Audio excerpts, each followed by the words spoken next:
کیا ہوگا اگر میں اب سے کہوں کہ دنیا کا سب سے طاقتور انسان وہ نہیں جو دوسروں کو شکست دیتا ہے، بلکہ وہ ہے جو اپنے غصے، خوف اور انا کو شکست دے دیتا ہے؟ اور اگر آپ یہ ایک راز سمجھ جائیں تو نہ صرف آپ کے دشمن کم ہو جائیں گے بلکہ آپ کی زندگی میں ایسا سکون آ جائے گا جسے آج کی تیز رفتار دنیا میں لوگ برسوں تلاش کرتے رہتے ہیں۔ لیکن سوال یہ ہے، آخر یہ راز ہے کیا؟ آج کی ویڈیو میں ہم جانیں گے ایک ایسی کتاب کے بارے میں جسے صرف پڑھنا نہیں بلکہ محسوس کرنا پڑتا ہے۔ اس کتاب کے مصنف موریہی الفاشبہ ہیں، جنہیں دنیا آئیکیدو کے بانی کے طور پر جانتی ہے۔ وہ صرف ایک مارشل آرٹسٹ نہیں تھے بلکہ ایک روحانی استاد بھی تھے۔ انہوں نے اپنی زندگی میں بے شمار جنگیں، سخت تربیت اور اندرونی جدوجہد دیکھی، لیکن ایک دن انہیں احساس ہوا کہ اصل فتح کسی کو ہرانا نہیں بلکہ نفرت کو محبت میں بدل دینا ہے۔ اسی احساس کے بعد انہوں نے اپنی زندگی کے تجربات اور روحانی تعلیمات کو مختصر اقوال اور فلسفے کی صورت میں پیش کیا، جو بعد میں دی آرٹ آف پیس کے نام سے پوری دنیا میں مشہور ہوئی۔ اور حیران کن بات یہ ہے کہ اس کتاب میں امن کا مطلب کمزوری نہیں بلکہ سب سے بڑی طاقت ہے۔ ہم میں سے اکثر لوگ سمجھتے ہیں کہ ہماری مشکلات کی وجہ دوسرے لوگ ہیں۔ کوئی ہمیں عزت نہیں دیتا، کوئی ہمیں سمجھتا نہیں، کوئی ہمیں دھوکہ دیتا ہے۔ لیکن الفاشبہ کہتے ہیں، آپ کا اصل دشمن باہر نہیں، آپ کے اندر موجود خوف، غصہ، لالچ اور انا ہے۔ ذرا سوچیں، اگر کوئی آپ کی تعریف نہ کرے تو کیا ہوتا ہے؟ آپ پریشان ہو جاتے ہیں۔ اگر کوئی آپ پر تنقید کرے، آپ غصے میں آ جاتے ہیں۔ اگر کوئی آپ سے آگے نکل جائے، آپ کے اندر حسد پیدا ہو جاتا ہے۔ دیکھا جائے تو دوسرے لوگوں نے کچھ نہیں کیا، اصل رد عمل تو ہمارے اپنے اندر پیدا ہوا، اور یہی وہ جگہ ہے جہاں سے اصل جنگ شروع ہوتی ہے۔ لیکن سوال یہ ہے، اگر ہم اپنے اندر کی اس جنگ کو جیت لیں تو کیا واقعی پوری زندگی بدل سکتی ہے؟ ہمیں بچپن سے یہی سکھایا جاتا ہے کہ طاقتور وہ ہے جو دوسروں پر غالب آ جائے، لیکن الفاشبہ اس تصور کو مکمل طور پر بدل دیتے ہیں۔ وہ کہتے ہیں، اگر آپ ہر وقت دوسروں کو ہرانے میں لگے رہیں گے تو آپ کبھی سکون حاصل نہیں کر سکیں گے، کیونکہ ہر جیت کے بعد ایک نئی لڑائی آپ کا انتظار کر رہی ہوگی۔ اصل طاقت یہ ہے کہ آپ کسی کے غصے کا جواب غصے سے نہ دیں، کسی کی نفرت کا جواب نفرت سے نہ دیں، بلکہ اپنی شخصیت سے ایسا سکون پیدا کریں کہ دوسرا شخص خود بدلنے پر مجبور ہو جائے۔ سوچنے والی بات یہ ہے، جب آگ لگتی ہے تو کیا ہم اس پر مزید آگ ڈالتے ہیں؟ نہیں، ہم پانی ڈالتے ہیں۔ بالکل اسی طرح غصے پر غصہ ڈالنے سے صرف تباہی بڑھتی ہے۔ لیکن یہاں ایک سوال پیدا ہوتا ہے، اگر سامنے والا مسلسل غلطی کرتا رہے تو کیا خاموش رہنا چاہیے؟ اکثر لوگ سمجھتے ہیں کہ نرم دل انسان ہمیشہ نقصان اٹھاتا ہے، لیکن قدرت ہمیں اس کے برعکس سبق دیتی ہے۔ دریا کی طاقت دیکھیں، وہ چٹان سے ٹکراتا نہیں بلکہ اس کے ارد گرد راستہ بنا لیتا ہے۔ وقت گزرنے کے ساتھ وہی نرم پانی سخت پتھر کو بھی کاٹ دیتا ہے۔ الفاشبہ کہتے ہیں، لچکدار انسان کبھی آسانی سے نہیں ٹوٹتا۔ جو شخص ہر وقت اپنی انا بچانے کی کوشش کرتا ہے وہ معمولی باتوں پر بھی ٹوٹ جاتا ہے، لیکن جو شخص حالات کے مطابق خود کو ڈھال لیتا ہے وہ ہر مشکل سے گزر جاتا ہے۔ یہی وجہ ہے کہ بانس کا درخت طوفان میں جھک جاتا ہے اور بڑے بڑے سخت درخت جڑ سے اکھڑ جاتے ہیں۔ لیکن یہاں ایک بہت اہم سوال پیدا ہوتا ہے، آخر انسان اتنا سخت کیوں ہو جاتا ہے کہ اسے جھکنا اپنی توہین محسوس ہونے لگتا ہے؟ اگر آپ غور کریں تو ہماری زندگی کے زیادہ تر جھگڑوں کی اصل وجہ ایک ہی ہوتی ہے، میں کیوں معافی مانگوں؟ پہل وہ کرے، میری بات کیوں نہیں مانی گئی؟ یہ سب انا کی آواز ہے۔ الفاشبہ کہتے ہیں، جب تک انسان اپنی انا کا غلام رہے گا وہ کبھی آزاد نہیں ہو سکتا، کیونکہ انا ہمیشہ آپ کو دوسروں سے مقابلے میں رکھتی ہے، اور مقابلے کی زندگی میں سکون نہیں ہوتا۔ ایک لمحے کے لیے سوچیں، اگر آپ کو ہر وقت کسی سے بہتر ثابت ہونے کی ضرورت ہی نہ رہے تو آپ کے دل پر کتنا بوجھ کم ہو جائے گا۔ لیکن پھر سوال یہ ہے، اگر مقابلہ نہ کریں تو ترقی کیسے ہوگی؟ کیا کا مطلب خواہشات چھوڑ دینا ہے؟ موریہی الفاشبہ کہتے ہیں، جب انسان اپنے اندر پیدا کر لیتا ہے تو دنیا کا کوئی طوفان اسے ہلا نہیں سکتا۔ اب تک جان چکے ہیں کہ اصل جنگ باہر نہیں بلکہ ہمارے اندر ہوتی ہے، اور یہ بھی کہ طاقت کا مطلب دوسروں کو ہرانا نہیں بلکہ خود پر قابو پانا ہے۔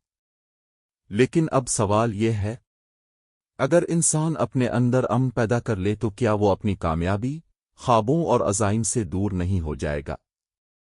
آج کی دنیا ہمیں ہر وقت یہ سکھاتی ہے کہ زیادہ پیسہ، زیادہ شہرت اور زیادہ طاقت ہی کامیابی ہے۔ لیکن موریہی الفاشبہ کہتے ہیں کہ اگر کامیابی صرف دوسروں سے آگے نکلنے کا نام ہوتی تو دنیا کے سب سے امیر اور طاقتور لوگ ہمیشہ خوش ہوتے۔ حقیقت اس کے برعکس ہے۔ بہت سے لوگ سب کچھ حاصل کرنے کے باوجود اندر سے خالی محسوس کرتے ہیں۔ اس کی وجہ یہ ہے کہ انہوں نے اپنی زندگی کو مقابلے پر بنایا، مقصد پر نہیں۔ کتاب ہمیں سکھاتی ہے کہ اپنی زندگی کو ایسے مقصد سے جوڑیں جو صرف آپ کے فائدے کے لیے نہیں بلکہ دوسروں کے لیے بھی مفید ہو۔ جب آپ کا مقصد بڑا ہو جاتا ہے تو چھوٹی چھوٹی ناکامیاں آپ کو توڑ نہیں سکتی۔ لیکن اگر مقصد ہی واضح نہ ہو تو انسان کیا کرے؟ الفاشبہ کہتے ہیں کہ جس طرح ہم روز اپنے جسم کو صاف کرتے ہیں، اسی طرح اپنے دل اور ذہن کو بھی روز صاف کرنا چاہیے۔ غصہ، نفرت، حسد، بدلہ، یہ سب ایسی گرد ہے جو آہستہ آہستہ انسان کی سوچ کو دھندلا دیتی ہے۔ ذرا سوچیں، اگر آپ کئی دن آئینہ صاف نہ کریں تو کیا آپ اپنی اصل شکل دیکھ سکیں گے؟ بالکل نہیں۔ اسی طرح اگر دل نفرت سے بھر جائے تو انسان حقیقت کو بھی غلط دیکھنے لگتا ہے۔ اس لیے ہر رات خود سے ایک سوال ضرور پوچھیں، آج میں نے کس بات کو بلاوجہ اپنے دل پر بوجھ بنا لیا؟ یہ ایک سوال آپ کی زندگی بدل سکتا ہے۔ لیکن ایک احساس ایسا بھی ہے جس سے نکلنا سب سے مشکل ہوتا ہے، اور وہ ہے خوف۔ ہم میں سے اکثر لوگ فیصلے اپنی خواہشات سے نہیں بلکہ اپنے خوف سے کرتے ہیں۔ لوگ کیا کہیں گے؟ اگر میں ناکام ہو گیا تو؟ اگر سب کچھ ختم ہو گیا تو؟ یہ سوال ہمیں آگے بڑھنے سے روک دیتے ہیں۔ الفاشبہ کہتے ہیں کہ خوف مستقبل کا ایک تصور ہے، حقیقت نہیں۔ جب انسان حال کے لمحے میں جینا سیکھ لیتا ہے تو خوف اپنی طاقت کھونے لگتا ہے۔ اس کا مطلب یہ نہیں کہ ڈر کبھی آئے گا ہی نہیں، بلکہ مطلب یہ ہے کہ ڈر آپ کے فیصلوں پر حکومت نہ کرے۔ کیونکہ جو شخص خوف کا غلام بن جاتا ہے وہ اپنی صلاحیتوں کا صرف ایک چھوٹا سا حصہ استعمال کرتا ہے۔ لیکن اگر طاقت غصہ نہیں اور کامیابی مقابلہ نہیں تو پھر سب سے بڑی طاقت آخر ہے کیا؟ یہ شاید اس پوری کتاب کا سب سے حیران کن سبق ہے۔ الفاشبہ کہتے ہیں کہ کائنات کی اصل بنیاد محبت ہے، نفرت نہیں۔ یہاں محبت سے مراد صرف جذبات نہیں بلکہ دوسروں کے لیے خیرخواہی، احترام اور ہمدردی ہے۔ جب کوئی شخص آپ کے ساتھ سختی کرے تو آپ کے پاس دو راستے ہوتے ہیں۔ پہلا، ویسا ہی جواب دینا۔ دوسرا، اپنی شخصیت کو اس کے رویے سے بڑا ثابت کرنا۔ یہ آسان نہیں، لیکن یہی اصل طاقت ہے۔ کیونکہ نفرت کو بڑھاتی ہے جبکہ محبت بہت سے دلوں کو بدلنے کی طاقت رکھتی ہے۔ یاد رکھیں، طاقتور انسان وہ نہیں جو ہر لڑائی جیت جائے۔ طاقتور وہ ہے جسے ہر لڑائی لڑنے کی ضرورت ہی نہ پڑے۔ لیکن کیا صرف سوچ بدلنے سے زندگی بدل جاتی ہے؟ بالکل نہیں۔ جب تک عمل نہ ہو، علم صرف الفاظ رہ جاتا ہے۔ اکثر لوگ کہتے ہیں، جب حالات بہتر ہوں گے تب میں سکون سے رہوں گا، جب زیادہ پیسہ ہوگا تب خوش رہوں گا۔ جب لوگ بدل جائیں گے تب میری زندگی بہتر ہوگی۔ کتاب کہتی ہے کہ یہ سوچ کبھی ختم نہیں ہوتی، کیونکہ ہر مسئلہ ختم ہونے کے بعد ایک نیا مسئلہ سامنے آ جاتا ہے۔ امن کسی خاص دن یا خاص حالات کا انعام نہیں، امن ایک فیصلہ ہے۔ یہ فیصلہ کہ میں اپنے اندر ایسا سکون پیدا کروں گا جسے دنیا کے حالات ہلا نہ سکیں۔ جب آپ یہ فیصلہ کر لیتے ہیں تو زندگی کی مشکلات ختم نہیں ہوتی، لیکن آپ ان سے نمٹنے کا انداز بدل جاتا ہے، اور یہی اصل تبدیلی ہے۔ اگر ہم پوری کتاب کو صرف چند جملوں میں سمیٹیں تو اس کا پیغام کچھ یوں ہے: اصل دشمن باہر نہیں، آپ کے اندر موجود خوف اور انا ہے۔ دوسروں کو شکست دینا کامیابی نہیں، خود پر قابو پانا کامیابی ہے۔ نرم مزاج ہونا کمزوری نہیں بلکہ پختگی کی علامت ہے۔ محبت اور ہمدردی نفرت سے کہیں زیادہ طاقتور ہے۔ امن کسی منزل کا نام نہیں بلکہ روزانہ کیا جانے والا ایک انتخاب ہے۔ ذرا ایک لمحے کے لیے اپنی زندگی کے بارے میں سوچیں۔ کتنی لڑائیاں صرف اس لیے ہوئیں کیونکہ ہم نے اپنی انا کو خود سے بڑا بنا لیا؟ کتنے رشتے صرف ایک لفظ معاف نہ کہنے کی وجہ سے ختم ہو گئے؟ اور کتنے خواب صرف اس خوف کی وجہ سے ادھورے رہ گئے کہ لوگ کیا کہیں گے؟ شاید مور یہی الفاشبہ اسی لیے کہتے ہیں، جو شخص اپنے دل میں امن پیدا کر لیتا ہے، پوری دنیا اس کا دشمن بھی بن جائے تو وہ شکست نہیں کھاتا۔ اس لیے آج کی ویڈیو ختم ہونے کے بعد صرف ایک کام کیجیے، اپنی زندگی کی ایک ایسی چیز منتخب کریں جو آپ کے سکون کو چھین رہی ہے، اور خود سے پوچھیں، کیا یہ واقعی اتنی اہم ہے کہ میں اپنا اندرونی امن اس پر قربان کر دوں؟